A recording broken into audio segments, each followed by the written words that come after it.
Hey everybody, welcome back. In this video, I want to talk about building finger strength for the purpose of playing the guitar. And this is going to be particularly helpful for people that don't have a lot of time in their day to put aside for playing and practicing. And I think that's a challenge that most of us can relate to. Most of us don't have the luxury of being able to play for hours a day, yet we want to be able to build and maintain a certain level of finger strength. So hopefully you will find these tips helpful and informative. And what really prompted me to do this video was a question I got from a newer subscriber who said that he has about a half an hour a day to play and practice. He's been playing for about 3 years and he's really frustrated with the fact that when he's trying to do hammer-ons and pull-offs and play lead guitar, he's just not getting up to the speed that he really wants to be, and he feels like his hand's kind of weak. So I thought, you know what, he probably needs to incorporate some finger exercises into his half an hour allotment of play and practice time every day.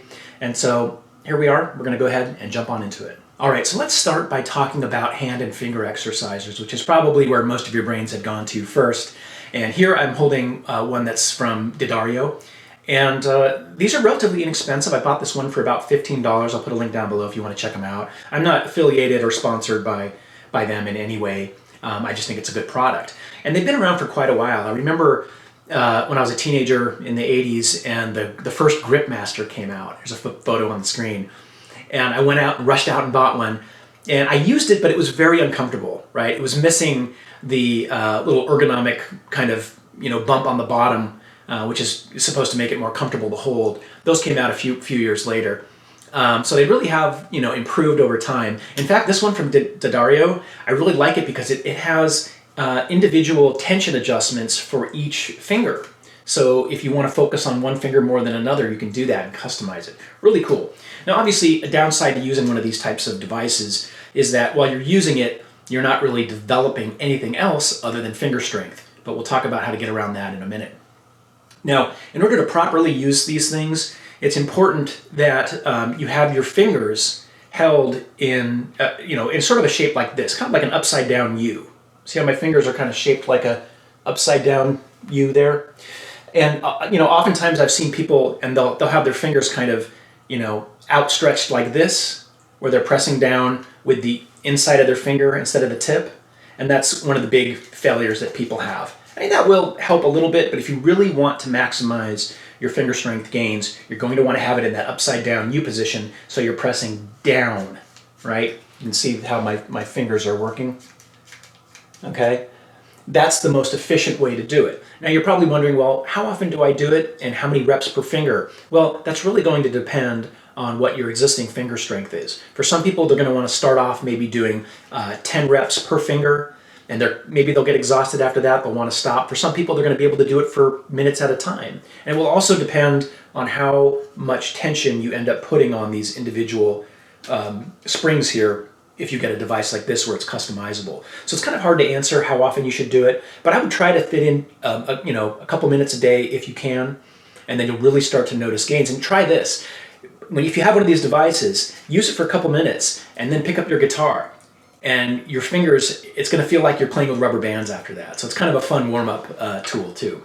Now let's say you don't want to use one of those hand exercising devices because you feel like it's taking you away from actually playing the guitar. Well, you can try this technique. So what we're going to do is we're going to apply the same sort of finger movement mechanics that we would use if we were using the hand exercising device, but only using our fingers and our guitar. And so remember when we did that upside down U shape, right? Okay, so we're going to use that in just a second, but first I want you to identify your inner knuckles, right? You've got your outer knuckles and then you've got your inner, right? There's probably a technical name that's more appropriate for it. I call them inner knuckles. There's those little bones right in there at the base of your fingers, right?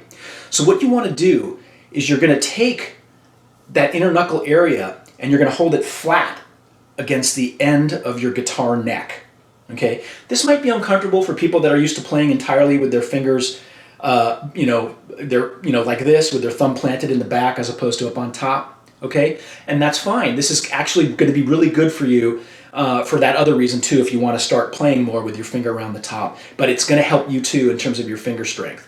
All right, so don't let that hold you back. It might be a little harder for you, but I highly encourage trying it out. All right, so again, you're going to take your hand and you're going to hold it up against your guitar neck so it's flush, as close as you can, like, kind of flush along with those inner knuckles, okay? And you want to make sure your hand does not move off of the neck, okay? Next, you're going to bring your fingers into that upside down U shape. And I want you to try this now without moving your inner knuckles away from the neck. Keep them on there. I want you to play the 12th, 14th, 12, 13, 14, 15 on the high E. It's a little bit uncomfortable probably. Even people that are used to their thumb up around the top, usually you're a little more relaxed, right? You're not pressing up against with all of your inner knuckles here, right? You're usually a little more relaxed. So again, now try it with hammer-ons and pull-offs, okay? So you're gonna put your index finger on the 12th fret of the high E and just do some hammer-ons and pull-offs on the 13th, 14th, and 15th fret.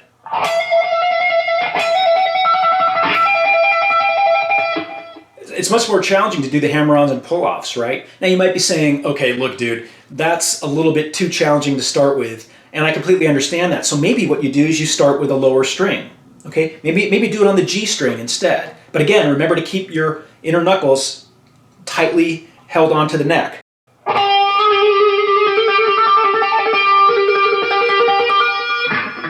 Okay? And if that's too hard, try it on the D string, okay? So, and slowly you'll work your way up to finally being able to do it on the high E string. Again, don't forget, the trick here is you gotta keep those inner knuckles up against the fretboard the whole time, okay? That's about as close as you're going to be able to get to the same sort of finger mechanic movements you would be using if you were using, you know, the Grip Master, okay, or equivalent. All right, so that's another technique you can use.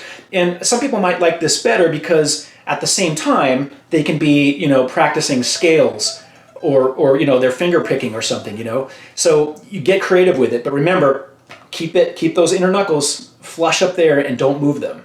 And just like with the hand exercise or, you know, how often you do it and specifically what patterns you practice, etc., it's really going to be up to you. But just again, you know, like I said, you can use this also as a warm-up technique. And then once you relax your hand and start playing, you'll find that your fingers are just flying. All right, let's keep moving. Now, another technique you can use to build finger strength is simply practicing your lead guitar on an acoustic guitar. Now, that might not be ideal because, you know, string bending on an acoustic isn't, you know, necessarily that easy or fun to do. So you could just, you know, practice your scales. And this doesn't require that you do the, you know, inner knuckles planted on the neck approach. You can just hold your fingers naturally, like you normally would, and practice lead guitar, and you're going to get a great workout, right? I first learned about, you know, doing this from George Lynch. It seems very logical to do, but I first heard about it in an interview with George Lynch way back in the day where he talked about warming up on an acoustic, and then he'd pick up his electric and his fingers would just be flying, okay? But if you really want to double up on that workout, try the inner knuckles planted on the neck, hammer-on pull-off exercises, and you'll get a double workout. Now, the last tip I have for you here for increasing finger strength, if you don't really want to, you know, try the other methods that I've shared so far, is a pretty simple one, and that is to increase your string gauge size for a period of time. Okay, try it for a couple of months. So, for example, if you're used to 9-gauge strings, well, try 10s for a couple months, and then when you switch back to 9s, you're going to be very impressed with how fast your fingers are moving compared to before. It's a great way to build strength, and at the same time you can practice and play other things, so it's not like you're just sitting around, you know, working at your hand without any other, you know, added benefits. So keep that one in mind too. Alright guys, that was my quick video giving you some tips on building finger strength.